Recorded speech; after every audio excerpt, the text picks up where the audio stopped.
How I got petty revenge on my ex-in-laws during my divorce from hell. My divorce from hell is a whole saga in and of itself, but is not what I'm here to talk about today. I'm here to finally tell my story about my petty revenge on my ex-in-laws. Because the statute of limitations has now passed, so I fear no repercussions.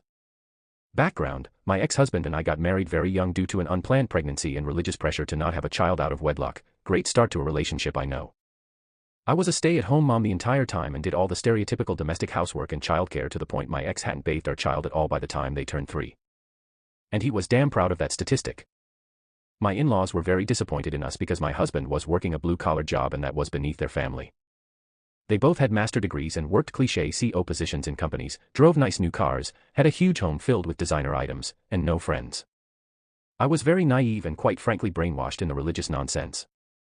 To the point where as my husband became increasingly abusive, I thought I was being a good godly wife by not leaving him or reporting him because I was showing God's mercy and love through my faithfulness.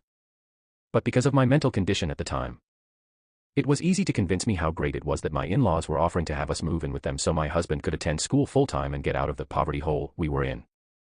Once we moved in, my in-law began verbally and mentally abusing me as well and teamed up into a professional gaslighting team. Needless to say, my mental health was at an all-time low and debating ending it all was a regular occurrence for me.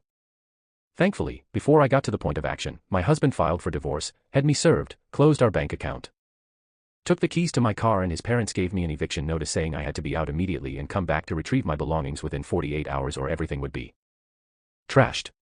This was all a very highly orchestrated attack by this family against me, and I was on the other side of the country from my family, no job, no car, no money, and no clue what my legal rights were.